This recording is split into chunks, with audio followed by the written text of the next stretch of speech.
General Sani on a flight from Leh to Delhi, and I was passionately talking about my various adventures and travels, and he thought I run an adventure tourism company, and therefore invited me to come here.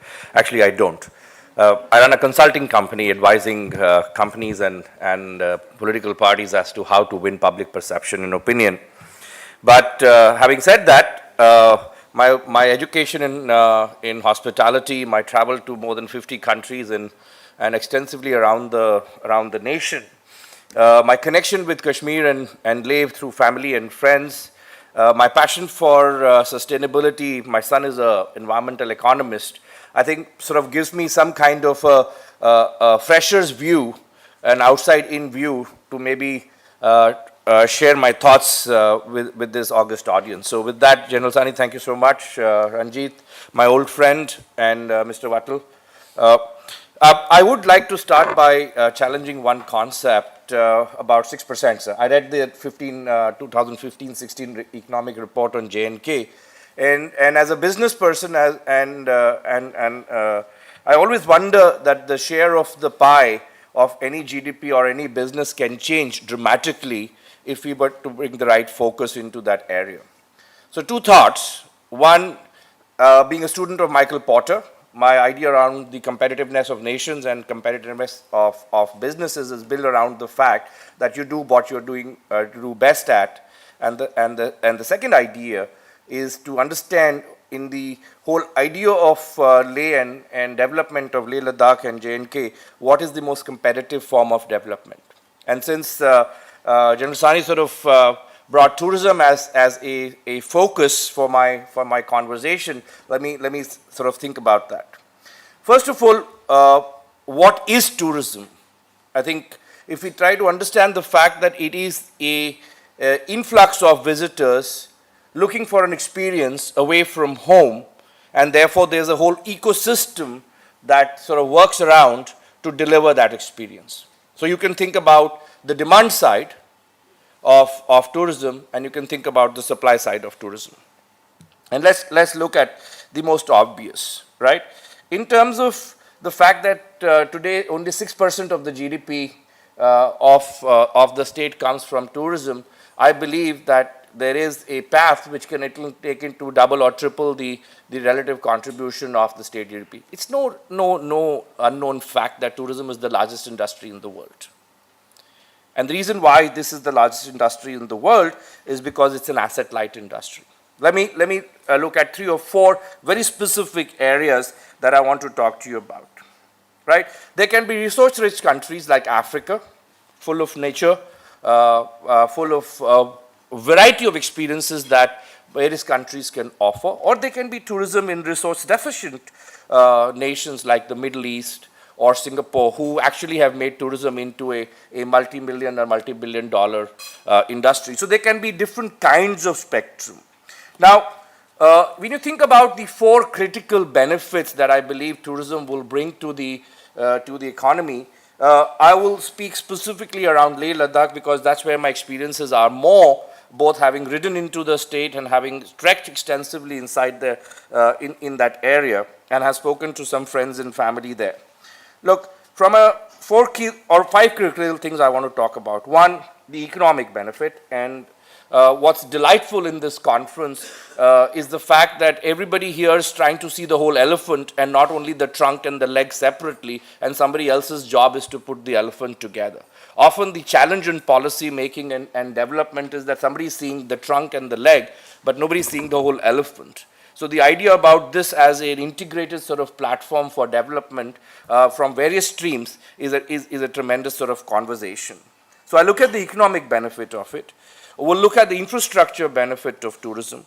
We'll certainly look at the socio-cultural benefit that tourism provides, the environmental impact and what needs to get done, but the most important aspect of it, what does it do to a brand identity or image of a state? Have we forgotten the God's own country and what it did to Kerala?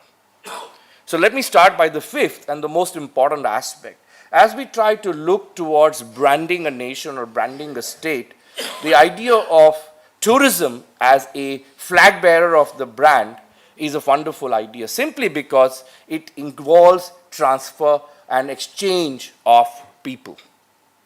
Cultures melt, people melt, both national as well as international cultures. Therefore, it creates a sense of togetherness, inclusion, and experiences bring the best word-of-mouth ambassadors, not only within the nation, but outside our borders.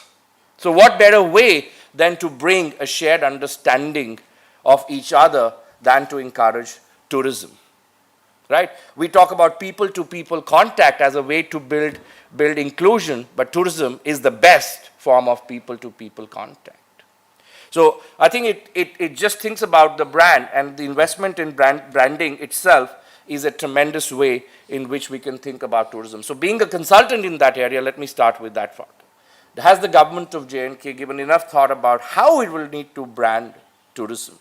Now there can be two forms of tourism. One, which is and let me start with the Africa experience. One is the Kenya form of tourism. You have mass, millions and millions of people visiting, or what I call the Botswana form of tourism. It's focused, it's premium, it's low on environment, and it's high on the value it delivers to its citizens and to its visitors. And let me sort of talk about that through a few benefits. Now, in terms of asset-light tourism, you don't need large amount of capital and investment because it's an ecosystem approach. It's a small investments in infrastructure, ancillary industries, and it'll sort of capture a range of the ideas that were discussed yesterday and today. Now, my visits to Leh Ladakh have clearly sort of indicated, and I've experienced it, it's a very fragile ecosystem. The biodiversity, the geography is unique. And when you couple it with a low density of population, mass tourism is absolutely a no-brainer, an idea designed to fail. If you want to find Lays and Kurkure packets on the trails of Changla or Shang, then mass tourism it is. But then we will go the Shivpuri way, which ultimately we had to shut down because we couldn't sustain the diversity or the ecology of that region. So that's, I think, an important aspect to think about. From an infrastructure aspect, we need to think about the fragility of this ecosystem, the biodiversity of this ecosystem, and therefore look at leveraging natural assets. The one thing that I enjoyed through my travels of Leh is the wonderful architecture. The use of natural material, mud, brick, crops for both summer and winter protection. I think it allows us to find a way where natural boarding and lodging infrastructure can be incorporated into the natural design and landscape. While we were driving through Leh, one of our friends pointed to a natural cave system where locals have used as refrigerators. It's a natural cave system, which is just a question of circulation of air. That's just a simple example of how we can use natural resources to create a tourism experience. That's one part of the conversation. So I think if we think about solutions, low cost, low investment, indigenous solutions are going to be important. I worked a lot with Ms. Amrita Patel at the NDDB, and one of the things that she championed as I worked with her was around producer companies. The transformation of cooperatives, which sometimes get politically hijacked, to producer companies. How can we create, and I think you alluded to the fact that if we want to create producer companies where private participation will be welcome, I think inclusion of communities will automatically benefit how we start to create small islands of excellence, and therefore not large investments, but small investments. Last but not the least, I want to sort of think about the fact that environment is going to be an important aspect of this tourism. You don't want to see news in time to come where we have traffic delays at the top of Mount Everest. There were 250 people waiting for days in a queue to just scale the summit. So you don't want to get to a situation where we want to take the popularity of a destination to actually destroy it completely. So very brief, I think God's own country is not only Kerala. This has got the richness of the natural resources, the opportunity that it provides. And I believe coming from the business of tourism where I was born in my career, I would say it's the least path of resistance with the shortest time to the highest gains, both to the economy and to the people of the state. Thank you so much. Thank you, Ashwini. We have two more very valuable speakers. We'll do that, take a tea break, and then come back for the last four speakers, if that's okay with you all. Is that all right? Because then at least we round up both the sessions, otherwise we'll have to break it up. It may not be fair. All right? I think now we have a very interesting person. She's the founder of Daskar, Laila, and a non-profit reviving traditional arts and crafts. I think over to you. Thank you so much for attending and coming and giving us your time.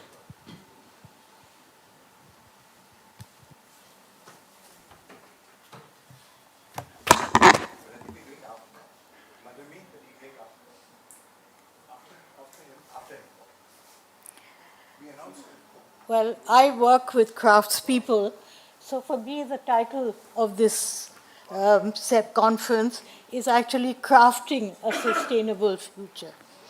Handmade is the future, and handmade meets 11 of the 17 Sustainable Development Goals. And Kashmir is actually a microcosm of the most extraordinary craft. I think that when we talk about J&K and Ladakh or any part of India, and we are talking of its development, we must be aware of its uniqueness. I think that any sort of policy, any strategy has to build on the uniqueness of the region. We are increasingly aware of our unique and diverse ecosystems and their value and the importance of preserving and nourishing them. We've heard a lot about that through the day. But similarly, we must be aware of the cultural and social ecosystem each area has. The attempt to make India a single monoculture would destroy its unique essence. So few parts of India have such a unique richness of craft traditions as Kashmir, so many techniques, so many exquisite motives, and so many people dependent on these hand skills. I think almost every family in Kashmir has at least one member who's either making craft or selling it. And so tourism, which, as we've heard, has decreased so much for a variety of political and economic reasons and logistic reasons, has had a terrible impact on the craft sector. The markets and buyers have dwindled, the makers lack both the economic and entrepreneurial means to optimize their extraordinary potential, and 30 years of insurgency, infiltration, and army occupation have resulted not only in the loss of tourism and trade, but a loss of confidence and a disconnect with mainland India and a perception from mainland India that Kashmir is a no-go area. Unemployment among youth is high, leading to disillusionment and further poverty, violence, and reactionary fundamentalism. Over the last year, Kashmir's economy and craft growth has been further ravaged by the extraordinary events of last August. The verdict is still out on what the eventual outcomes on me, but we must be aware that it was a seismic shock with a social, emotional, political, psychological, and economic impact. I think that when we strategize for Kashmir, we must realize that and the sensitivity of the people and the region, and that we cannot, however brilliant our solutions are, impose these without considering what the status quo presently is. Moving from that, my own organization, Daskar, has been working in Ladakh, in Kashmir for over 30 years. We worked with women in villages in Baramulla and and Sopor, whose husbands have all gone. And we've recently been working on a project called Commitment to Kashmir, where we've picked up young entrepreneurs and are building on them as the kind of activators and the things of further development. I'm going to show you a very short film, which will be on the work that Daskar and Commitment to Kashmir is doing, and which is, I think, a module of what we need. Because what do craftspeople need? The skills are there in abundance, but how can we make those skills come alive again and earn them a sustainable living? So it's design and product development, it's upgrading technology to make the process more productive and eco-friendly, it's access to new high-end metro markets, there's entrepreneurship training, credit and storage facilities, and then very, very importantly, a whole range of ancillary skills like packaging, dyeing, dry cleaning, tailoring, finishing, drying chambers, all of which can generate local employment. So over to the film. तब से मैंने होश संभाला है, मैंने कभी normal नहीं देखा यहाँ, तो मेरे लिए ये रूटीन है, आम बच्चे के लिए ये रूटीन है। 3 महीने से पूरे मजदूर का जो भी कम्युनिटी मजदूरी की है सब बेकार बैठी है। 90 young people with injuries to their eyes, and doctors say most of them will lose their eyesight.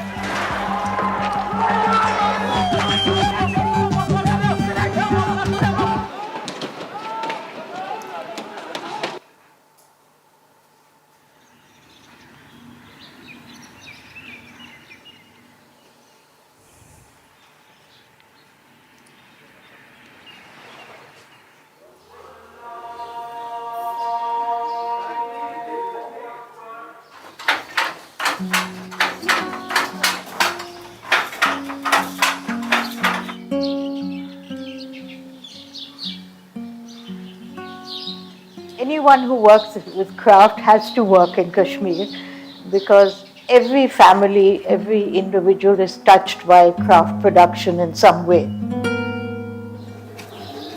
ये काम बचपन से करते हैं, मैंने अपने बाप से सीखा है। कम से कम 70-80 साल हो गए ये काम करते करते।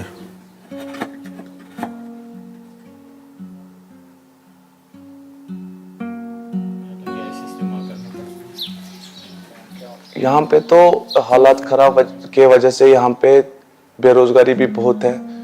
लोग तो काम करना चाहते हैं मगर जब यहाँ पे महीने में कम से कम 10 दिन बंद रहता है, जो नौजवान है वो काम नहीं कर पाते हैं।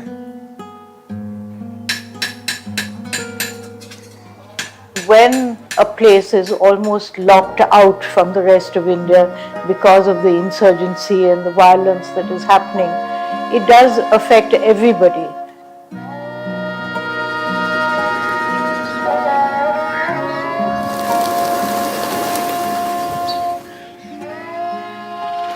जो तो बाहर यहाँ आ रहा था, अगर 10-20 चीज कोई उठाते थे तो उसमें तकरीबन 500 बंदे उसमें काम कर सकते थे। अब वो बाहर आ रही, यहाँ नहीं आ सकता।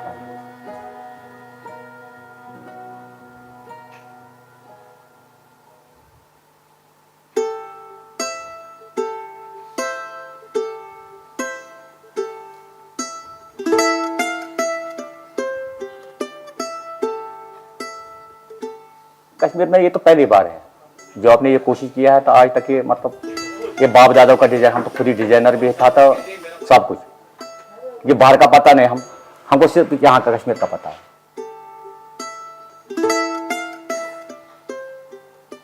We are not working only with an artisan, we're actually working and scaling up and setting up enterprises. Our aim actually was to make artisans into entrepreneurs. We used to work like randomly. Now we are using business tactics. I'm thinking like a business person now. हमें C2K से ये फायदा मिला, एक तो हमें वहाँ से बाजार मिला, दूसरा उन्होंने हमें डिजाइनर दे दिया और वो हमारा पूरा हेल्प कर रहे हैं कि नया नया माल कैसे आप बनाओगे। तो हम इस वक्त भी उसी काम में लगे हुए हैं, तकरीबन 1 साल से मैं उसी काम में लगा हुआ हूँ। पहले मुझे डिजाइन का नॉलेज नहीं था, देविका मैम ने हमें सिखाया कॉस्टिंग करना, बिजनेस में मतलब हमें क्या करना है क्या नहीं करना है, वो मुझे सीखने को बहुत कुछ मिला। What has helped us is that we have a very strong link with our partner, Craft Development Institute in Srinagar, and so they have been our very strong support system in the valley.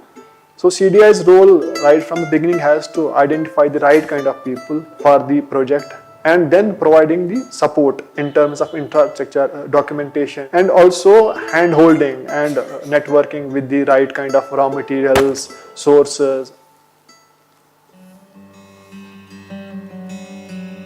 मेरा नाम मोहम्मद यूनुस शाह है, मैं paper माशी का काम करता हूँ। C2K से हमें ये फायदा मिल रहा है कि कुछ नए प्रोडक्ट बनते हैं, नई पहचान बनती है इस काम की। So the intervention is not only limited to a range of products, they are also thinking along with us. There is a constant dialogue with them, and that dialogue is also opening them in terms of what else they can do to improve their livelihood and their connect to the world. Every human looks for a purpose in life, and each of these artisans themselves will employ. They will generate livelihoods to so many people. They will keep so many people engaged, and they give so many people a purpose.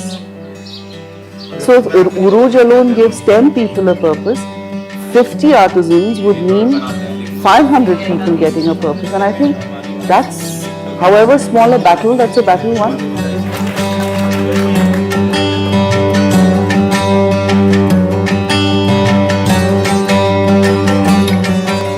C2K में ये हमारे नए design में थोड़ा सा ये हुआ कि थोड़ी सी मुझे लग रहा है अपने तरीके से स्क्रैप की थोड़ी सी शायद और उम्र बढ़ गई। I want more market and more products, और products और production करना चाहती हूँ नए अलग चीज़ों में, और yes, there is a big hope.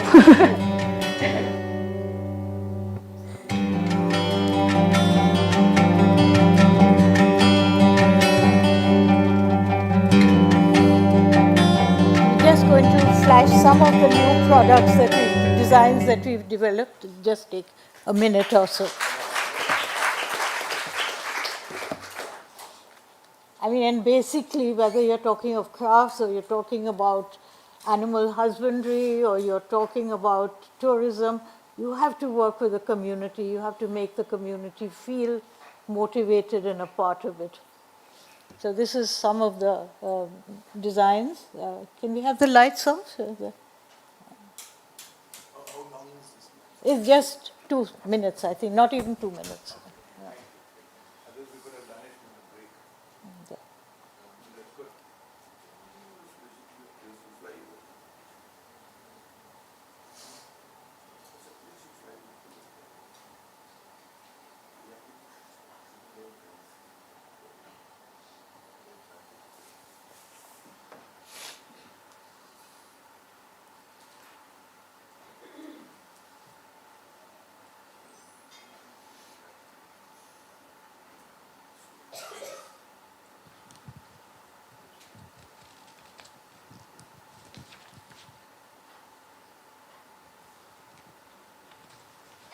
Thank you. Thank you. That was absolutely super. Thank you so much. Sorry, there's never enough time when good work happens, you know. So do apologize, but I'm sure that we will. Not be sitting here, we should be actively doing it. Right. So that's great. Thank you. That's true also. But thank you for that. I think your main focus in terms of output, your main focus in teaching a person how to fish rather than give a fish, I think is really relevant and important. We'll be very happy to engage and see how we should be working on the next steps. So thank you very much. Very enlightening and inspirational. Thank you. Now we have Faraz. Faraz, we just keep it to 10 minutes because I think the captain of the ship has been asking me to break for tea. So. First of all, good afternoon, ladies and gentlemen. And I'd like to thank the Club of Rome for inviting us to this prestigious platform and allowing us to share our views on what we think is a very exciting opportunity for Kashmir, to be very frank, for Jammu, Kashmir, and Ladakh. So firstly, who are we? So I represent the company Tanflora Infrastructure Park Limited. This was started in 2001 as a joint venture with the Tamil Nadu state government, with TIDCO. We were started with a 250 acres campus, about 50 kilometers from Bangalore city. And this was envisioned as the largest cut roses production facility in Asia at the time when it came up. This was based on a cooperative farming model where we had 54 hectares of area under greenhouses, which was portioned out into grower units, which were provided to various agricultural entrepreneurs. All the flowers that are produced in our campus are marketed under a single brand and are exported all over the world. And we are now in our 20th year. So a little introduction about the floriculture industry, for those who are not very familiar with it. At present, this industry is globally valued at about $55 billion, and it is estimated to reach $77 billion by the year 2026. Now, where in this does India stand? India has the largest area under floriculture cultivation in the world at 249,000 hectares, but India's contribution to the global floricultural export trade is less than 0.5%, which is for a variety of reasons and historical issues. The number one problem in India has been insecurity for farmers as far as water sources are concerned, primarily for the purpose of cultivation. There is also recently a drastic shortage of labor in the field due to the rapid urbanization of the rural areas of the country. But as far as Kashmir is concerned, we feel that Kashmir is a treasure trove of ideal agroclimatic conditions, which were always an issue in other parts of the country, which can be very easily addressed and which can be utilized for the overall economic development of the state. So I just wanted to highlight 3 points here. One is the Srinagar Tulip Garden. It came up recently, and it was, in our professional opinion, a wonderful proof of concept. It shows that tulip bulbs, which were hitherto a very exotic product in India, can be produced on a large scale, and they can be produced cheaply, and they can be produced at a very high quality, which is not something that was possible anywhere else in India. Only in Kashmir, this is possible. So that's just something I wanted to highlight. Secondly, I wanted to talk about bulbs as a product. Now, flower bulbs are an industry within floriculture, which are about $1 billion in worth. And this industry is overwhelmingly controlled by the Netherlands. They represent about 75% of all flower bulbs that are grown and produced all over the world. Any tulip, lilium, iris, crocus, any other bulb-based flower that is grown in India is grown from an imported bulb. And this imported bulb, you often spend maybe 15 to 25 rupees per bulb. And if some damage were to happen to this bulb in transit or any other issues occur, that is entirely the grower's problem. Now, what is required to produce flower bulbs? You need cold temperatures, you need plentiful water supply. That's it. You don't need anything else. And this is very easy to do in Kashmir. Kashmir can grow bulbs, Kashmir can export bulbs, Kashmir can provide bulbs to floricultural growers throughout the country. And this is it's a ready-made business model which is successfully done all over the world. And in India so far, the issues were agroclimatic, which Kashmir can very easily solve. So now I just want to talk about, so the topic that we are here about is industrial ecosystems for production, jobs, and livelihoods. And to address this, we have one very simple, straightforward model, which is agro-clusters. Now, agro-clusters are something which so far in India is still a nascent idea, but these have been very thoroughly explored in other parts of the world. These have been successfully implemented in Africa, in South America, in Southeast Asia, often in communities which have significant disadvantages, minorities, countries which have a troubled history with law and order. And a lot of these are success stories which have led to significant economic development at a very grassroots level. I'm just going to talk briefly about some of these examples a bit later, but firstly, what are agro-clusters? Now, there are many complicated definitions in many economic textbooks which talk about clusters and their role to play in their various industries, but we approach clusters with a simple question. What is the mantra of an Indian farmer? Typically, so far, the psyche of Indian farmers has been, first you produce, then you search markets to export. And when that happens, you are always dealing from a position of weakness, from disadvantage. So what clusters would achieve? Firstly, we identify suitable agroclimatic regions. The main important factors in agriculture always are your altitude, your temperature, availability of water, availability of labor. Also in floriculture, a fifth factor would be proximity to airports or ports or any other means by which you are able to then distribute what you have grown with so much hard work. And in India so far, we have always either compromised on altitude or we have either compromised on water. We have always compromised somewhere because proximity to airports, bringing down cost of production has always been a much larger priority for Indian agricultural entrepreneurs. Kashmir is a unique situation where you don't actually need to compromise on anything, which so far in India has not been the case in any meaningful way.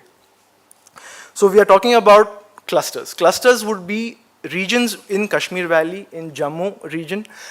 Ladakh, we still have to work on because they have a very short growing season, but in the other areas, we identify tracts of land, let's say between 300 to 400 hectares. We ensure that these areas are provided water for irrigation, electricity for operating cold storages, and road connectivity up to Srinagar airport to start with. And then we invite entrepreneurs from all over the country to come, set up, grow flowers or fruits and vegetables also, but I would stress flowers because it is a fact that flowers and floriculture provide the highest revenue to farmers on a per unit area basis across all agricultural products throughout the world. You start with food grains and you work your way up, you will find flowers provide the most revenue to the grower. So only when you have a cluster, only when you have a significant production localized in one area, does investment in infrastructure become meaningful for value addition. Now, yesterday I was here, I saw some people mentioning cold storages. Now, the current installed capacity of cold storages in Kashmir is around 63,000 metric tons, if I'm not wrong. And the present need for cold storages in the state is around 3.5 to 3.8 lakh metric tons.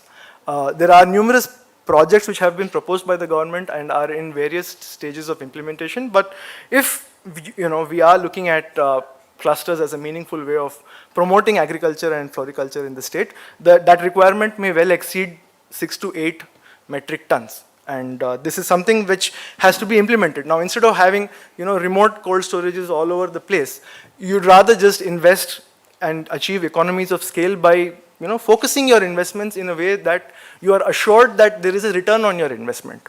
The resource that you are creating is being utilized and it is providing a benefit to the farmer who's actually putting all his work into this.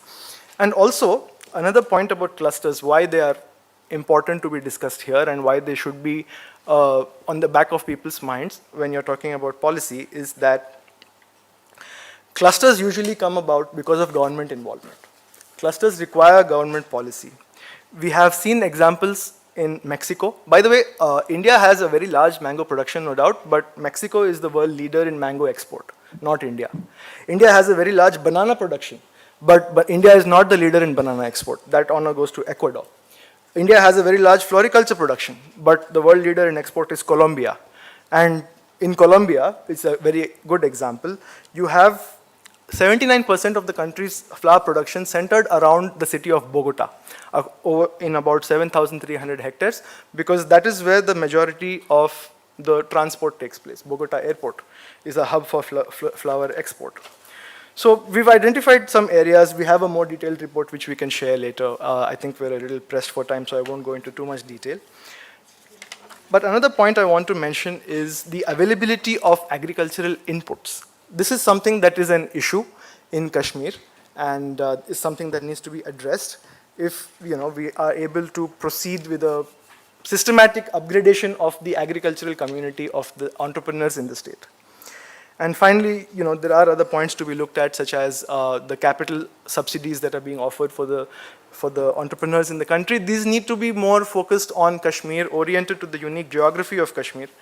And essentially, we take a working model which is to be found all over the country, all over the world, in many disadvantaged countries who have been able to, create success stories, and simply emulate that model in Kashmir, exploiting the unique agroclimatic conditions available in the state. Right. And yeah, thank you so much. Thank you so much. That was not just hope, but that was optimistic reality. I think whatever was said is important. Can we have a note on that so that we could also put it as recommendations? That was there. So I said, let's take a break. We've got 4 other participants who are absolutely fantastic. One is Shering Paldan, the other is Manas Rath, Abhilasha Bahugana, and Renzen. They'll come after the tea break. So tea break is 15 minutes. So let's